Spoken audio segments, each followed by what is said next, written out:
Chào mọi người nhé. Hôm nay mình có mua một ít mực tươi nè. Cái này mực này mình cũng đã làm sạch rồi. Hôm nay mình sẽ lấy mực này, mình sẽ độn thịt vô. Độn thịt mình làm mực chiên nước mắm nha mọi người. Cái thịt này thì mình cũng đã thêm một ít gia vị nữa, một số thành phần nữa.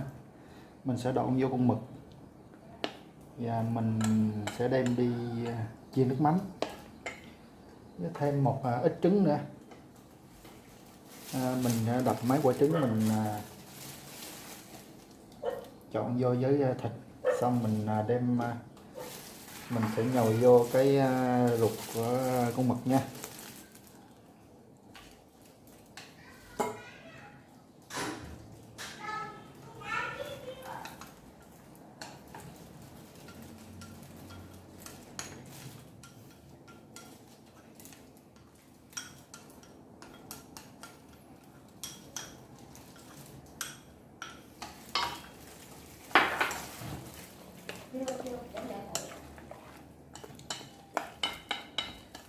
Trứng mình đã đánh lên là mình giờ mình trộn với lại thịt bằm với một hành tím mình sắc mỏng với là ít cà chua. Cái này là tùy theo khẩu vị của mọi người nè các bạn. Cái này là khẩu vị mình ăn, mình thấy thích là mình làm thêm phụ thêm vô để mình ăn thôi ha. Rồi xong bây giờ mình độn vô trong con mực nè, múc thịt độn vô mực. Mực tươi mình rửa sạch sẽ rồi.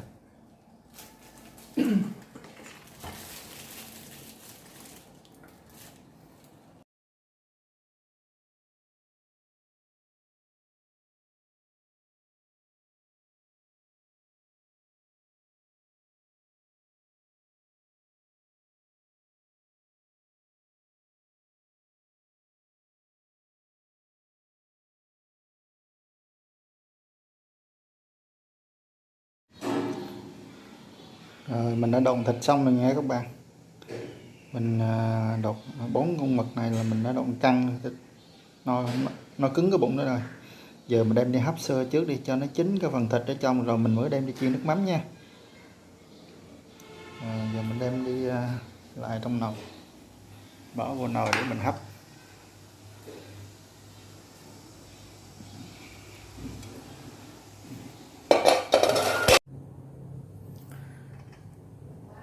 Rồi mực mình đã hấp chín sơ rồi nha các bạn.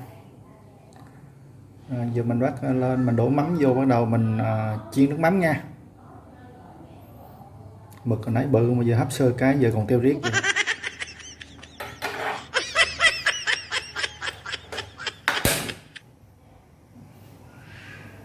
Rồi nước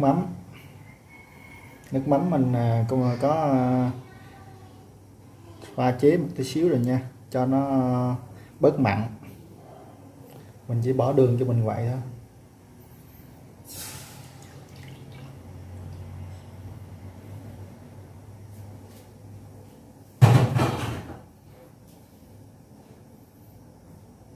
Sôi nước mắm lên mình sẽ bỏ mực vô, mình sẽ chiên.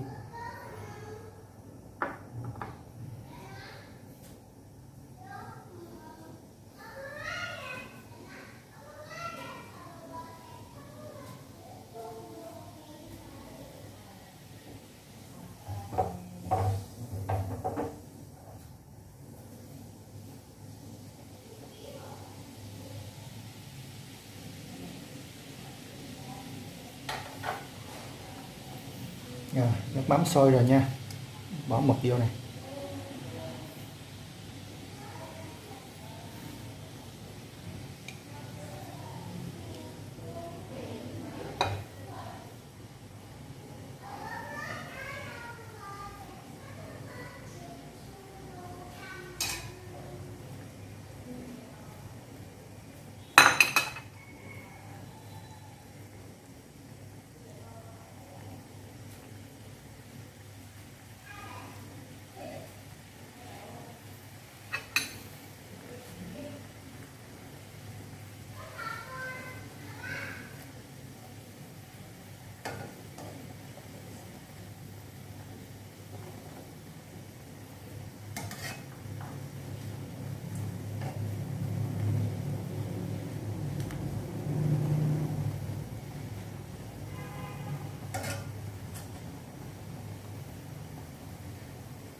Rồi xong rồi nghe mọi người, giờ mình sẽ sắp ra dĩa ha.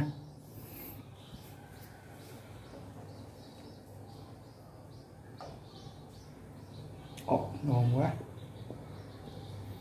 nóng hổi.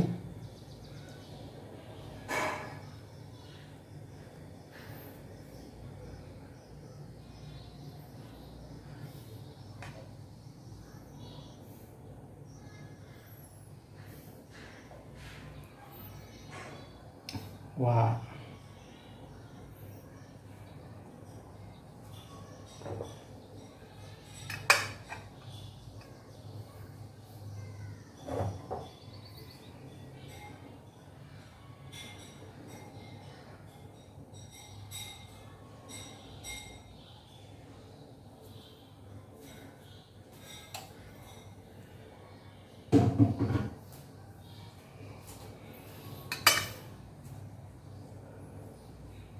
Rồi xong rồi nha, quá ngon quá thơm. Giờ mình lên bàn ngồi ăn thôi. Rồi mời mọi người ăn cùng với hai cha con nha.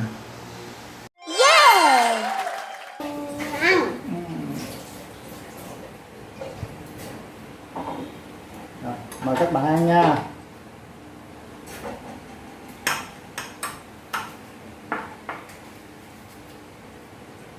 Mẹ bữa nay ăn chay, không có ăn được cái này nữa rồi. Canh ngay cái ngày của mẹ ăn chay không? Con trai. Mẹ con trai. Con gái ăn gái. Cầm da. Cầm da. Nó lấy xuống hai con này cho nó đi, còn tôi với con gái ăn. Không có. Giờ cũng tới buổi trưa rồi, giờ ăn lưng với cơm luôn nha rồi. Cà chúc chú mấy chú chợ mấy chị ăn. Lẩu. Vậy đâu cái nón không thấy mặt con gái à? Để cái mặt lên này nó chào với chú ơi. Chào mấy chú. Ngoài ngay đi con. Ngoài ngay rồi. Người ta thấy ra. Giờ rồi sát vô ngồi thẳng lưng lên thì kìa nói lên điện thoại kia. Bài với lại thầy hỏi với chị có điện thoại. Nó hỏi ba ngon không? Con ăn ngon không?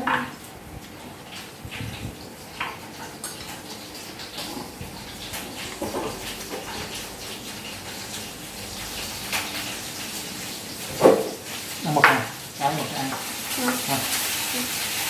Mới cái đầu ăn. Con nó ăn chay với mẹ luôn mà. Bỏ ăn chay đó. Có một mình ba mặn.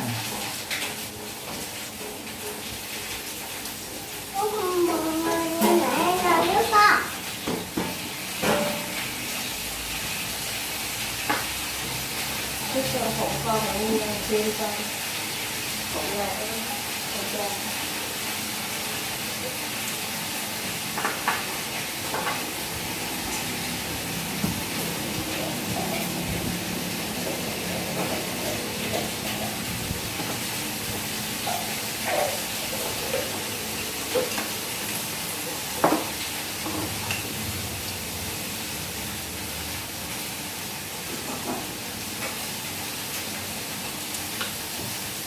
Luộc ở trong đây mọi người.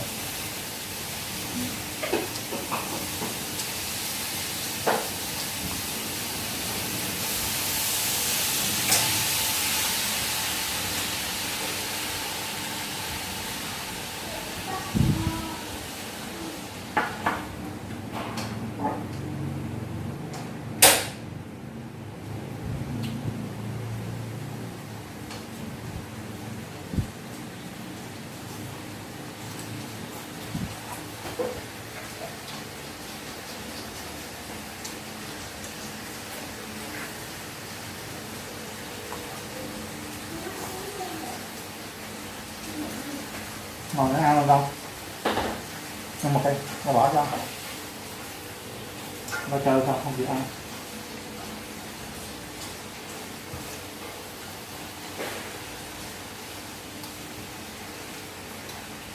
Ngon mà. Tôi làm xong không?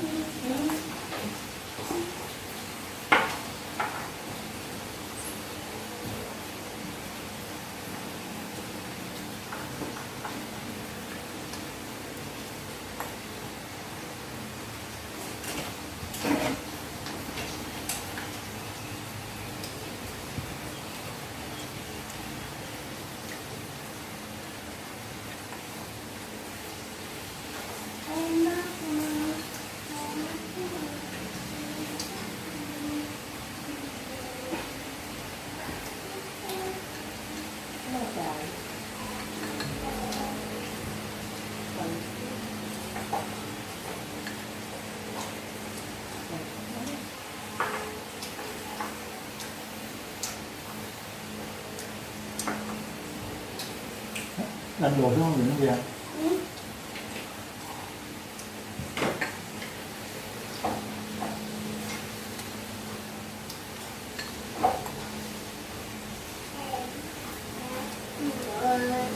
Em chắc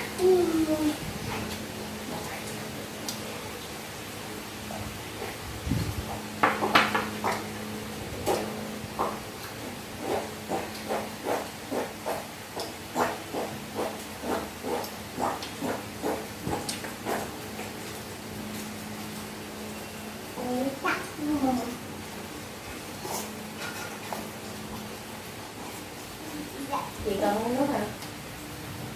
Nè, cái đất này nha.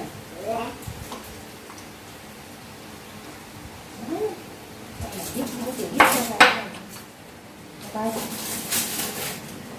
Cái đất này.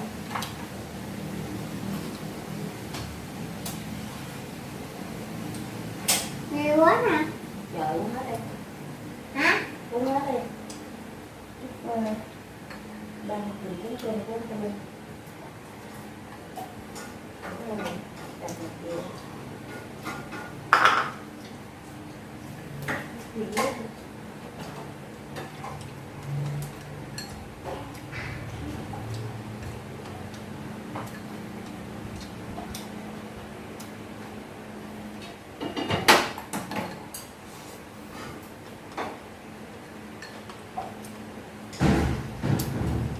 Tái ra con.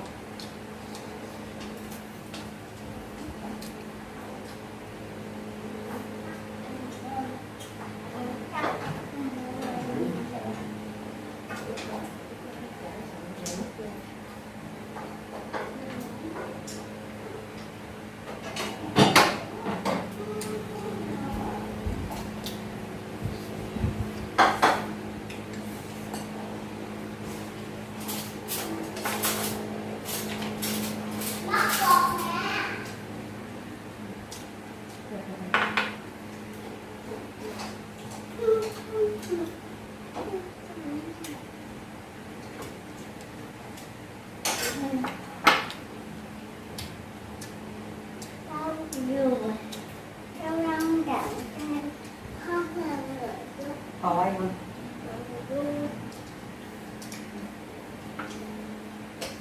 Ủa, cho bên nó đóng cửa hả? Hả? Nó đóng cửa lại. Hả? Video tạm dừng đây nha các bạn. Chúc một ngày vui vẻ nha. Bye bye các bạn.